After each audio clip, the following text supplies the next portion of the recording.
The question here is that in Advaita Vedanta, we follow a process of self-enquiry. We inquire into our experience of ourselves.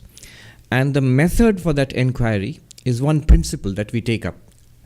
The principle that is taken up is, whatever I am aware of, I am not that. Whatever we are aware of is an object, not awareness itself. That which we are aware of is an object to awareness, not awareness itself. So by this process, we eliminate from our self-concept all objects. You see, the problem is that we have identified ourselves with things which are not ourself, with the body, with the mind. We take these to be I, me, but we are not these. Vedanta tells us that we are awareness, pure awareness. Now, how do we reach that? How do we appreciate what we truly are?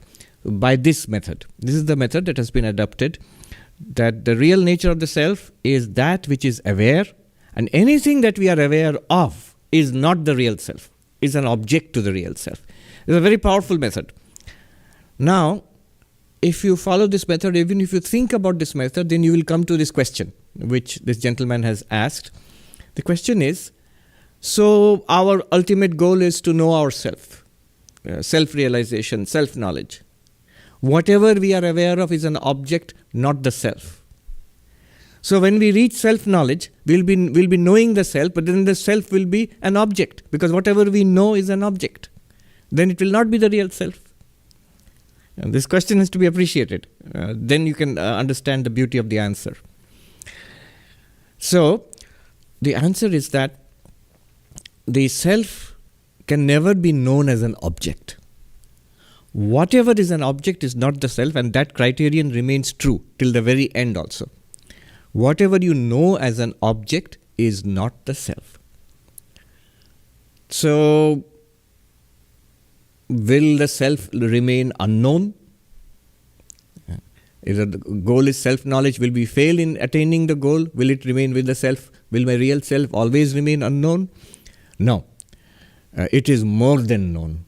It is not known in the usual sense of knowledge. What is the usual sense of knowledge?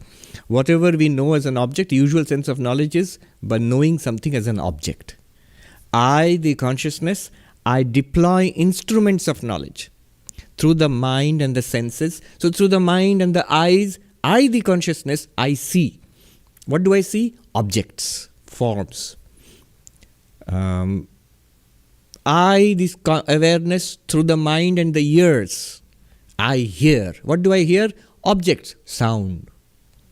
Similarly, other objects are there. For each sense organ, separate object. There is smell, and there is taste, and there is touch. Not only that, there are subtle objects in our mind itself. Thought and imagination and memory and ideas and desires, emotions. These are also objects. Why? Because we are aware of them. So at the level of the external world, objects, physical body which is part of the external world, object. The breath, we are aware of it, object. Thoughts, emotions, memories, aware of it, object. Not the self. Beyond that, even the intellect which we are using right now for understanding all this, that is also an object. It's a process we are aware of. Beyond that, if you push, as he says, you will reach a blankness. The blankness we experience in deep sleep. The blankness we experience in deep meditation also. Because it is experienced, that's also an object. It is not us. So we are not the physical body, object. We are not the breath, the pranic body, object. We are not the mental body, mind.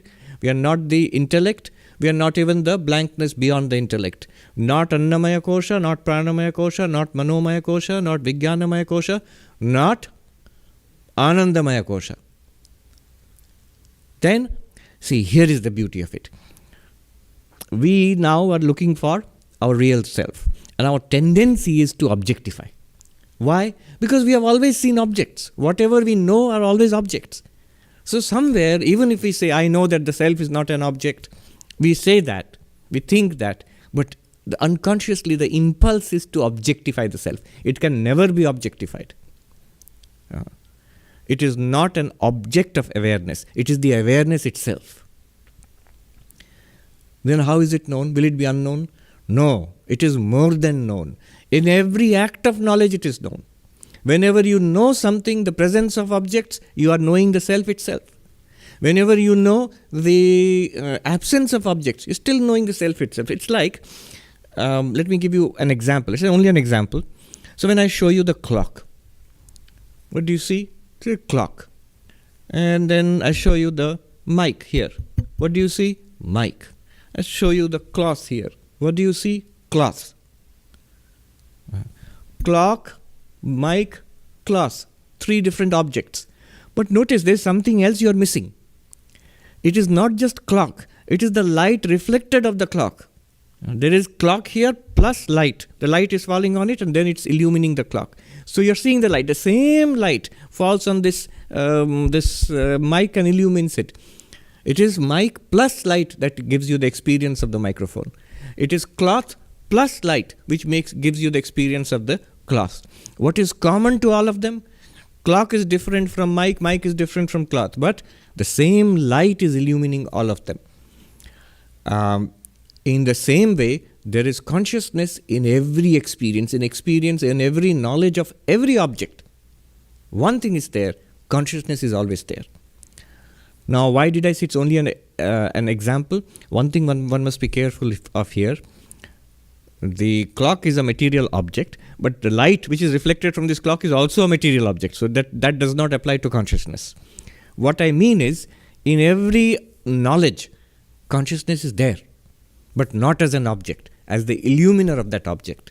Once we realize that, then we will find it in every knowledge. In Kenopanishad it is said, Pratibodha viditam matam amritatvam hi vindate.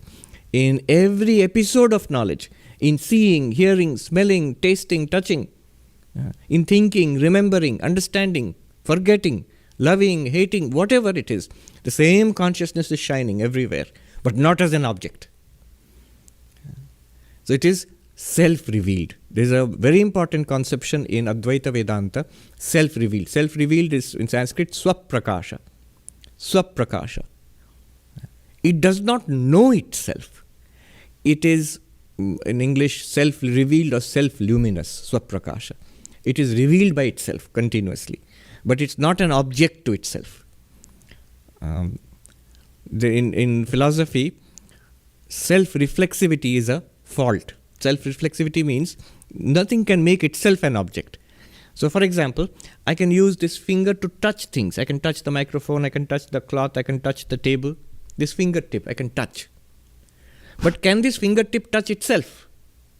No. It can touch other fingertips, but it cannot touch itself. Right? In the same way, these eyes, they can see other things. But they cannot see themselves. And don't say that you can see yourself in a mirror. You are seeing a reflection of the eyes in the mirror. The eyes cannot see themselves directly the way they are seeing other things. So self-reflexivity is not allowed, or it's seen as a fault in philosophy. Self-reflexivity means something knowing itself, something referring to itself. Eyes do not see themselves. The finger does not touch itself. Similarly, consciousness does not know itself. So when enlightenment comes, you cannot say that the self will know itself. No, it does not technically know itself. But it is more than known. It is self-revealed. It's self-luminous. Not only in enlightenment, in every knowledge, in all ordinary knowledge, in religious knowledge, spiritual knowledge, in all kinds of knowledge, consciousness is self-revealed. Just as the light is common when it's reflected of all the objects. Also, the eyes, when we see different things, we are seeing different things, but what is common to all of them? That the eyes are seeing, same eyes are seeing everything. And I touch different things with the fingertips. What is common to that? The same fingertip is touching everything. So, in touching everything, I can say that I know that the fingertip. In seeing everything, the eyes are self-revealed. In self-knowledge, what happens is you realize the luminous nature of consciousness, and then in every act of knowledge, it doesn't have to be only Brahma Jnana. In every act of knowledge, the self is revealed, consciousness is revealed. That in dualistic language, it is called seeing God everywhere, seeing God in everyone, seeing God in every experience. So the answer to the question is, when self-realization comes, will the self know itself? If it knows itself, then it becomes an object. It cannot be the self anymore. No, it will not know itself as an object. But the self-luminous nature of consciousness will be revealed to us and will be continuously available. It is already continuously available to us. We don't recognize it, that's all. We will recognize it in, thereafter, every act of knowledge, in every episode of knowledge, it will be recognized. And that is called freedom in Kena Upanishad. Pratibodha viditam matam amritatvam hivindate. In every cognition, when consciousness reveals itself, when you realize it, the presence of consciousness, yourself, the self, real self, that is called immortality. Then you may live anywhere, you may live in any way. Yatra tatra, in the language of Ashtavakra. Yatha tatha. As whatever your condition, you may be a monk, you may be a householder, you may be fully active in the world, you may be totally withdrawn from the world, you may be healthy, the body may be healthy or sick, you may be young or old, a body. In whatever condition, you may be well known in the world, you may be absolutely unknown, whatever is the condition of your life, wherever you exist, you are that one ever free consciousness, you are totally free. And that is Jivan Mukti, freedom while living. Yes.